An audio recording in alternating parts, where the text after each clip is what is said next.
নমস্কাৰ ষ্টুডিঅ'ত মই নেত্ৰজিৎ বৰা হিমন্ত বিশ্ব শৰ্মা অথবা বিজেপি চৰকাৰৰ মুখত আখৈ ফুটা দি ফুটা গুৱাহাটী মহানগৰীৰ দুৰৱস্থাৰ কাহিনী এই মুহূৰ্তত লৈ আহিছো সোমবাৰৰ দিনটোত কৃত্ৰিম বানত বিধ্বস্ত হৈ পৰিল গুৱাহাটী আপুনি ভাবি বা জানি আচৰিত হ'ব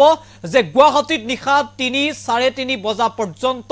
ৰাজপথত ট্ৰেফিক জাম ৫ ঘণ্টা ৬ ঘণ্টা পৰ্যন্ত উৰণীয়া সেতুৰ ওপৰত আবদ্ধ হৈ পৰিল গুৱাহাটীৰ মহানগৰৰ যাত্ৰীসকল গুৱাহাটী মহানগৰৰ বাসিন্দাসকল গুৱাহাটীৰ এটাও ৰাস্তা বাকি নাই যেটো ৰাস্তাত সোমবাৰৰ দিনটোত পানী হোৱা নাছিল এটাও এনে ৰাস্তা বাকি নাই যেটো ৰাস্তাত ট্ৰেফিক জাম হোৱা নাছিল গুৱাহাটীত মানুহে নিজৰ ঘৰলৈ কাম কৰি উভতি যাবলৈ সোমবাৰৰ দিনটোত চিন্তা কৰিবলগীয়া হ'ল উৰণীয়া সেতুৰ তলত এককাল পৰ্যন্ত পানী আৰু উৰণীয়া সেতুৰ ওপৰত লানি নিচিগা খুদ ঘণ্টাৰ পাছত ঘণ্টা গুৱাহাটীত ট্ৰেফিক জাম কিন্তু এই মুহূৰ্তলৈকে গুৱাহাটীৰ কেইবাটাও প্ৰান্তত পানী শুকুৱাই নাই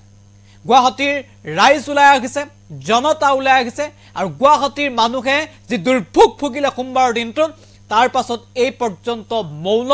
হিমন্ত বিশ্ব শৰ্মা এই পৰ্যন্ত মৌন বিজেপি চৰকাৰৰ মন্ত্ৰী বিধায়ক এই পৰ্যন্ত মৌন গুৱাহাটী উন্নয়ন বিভাগৰ মন্ত্ৰী অশোক সিংহল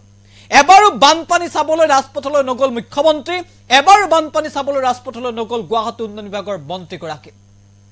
নিশা নিজৰ ঘৰলৈ যাব নোৱাৰি সন্ধিয়াৰ পৰা ৰাজপথত লানি পাতি থকা সেইসকল মানুহক সোধক যে কিমান যন্ত্ৰণা ভুগিলে গুৱাহাটীৰ সেইসকল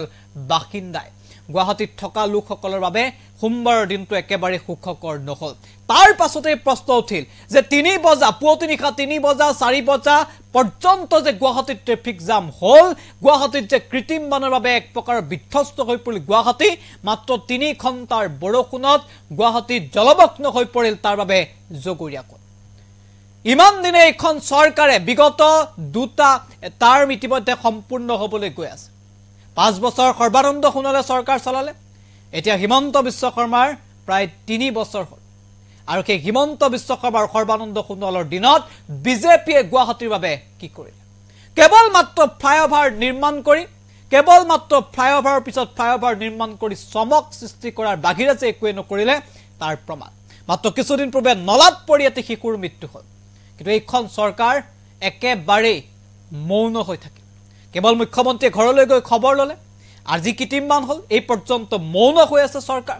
গুৱাহাটীৰ উন্নয়নৰ বাবে চৰকাৰে কি কৰিছে সেয়া সোমবাৰৰ দিনটোত ট্ৰেফিক জামত শাৰী পাতি থকা মানুহসকলক সুধিলে আপুনি ভালদৰে অনুভৱ কৰিব পাৰিব আৰু এয়া হৈছে গুৱাহাটীৰ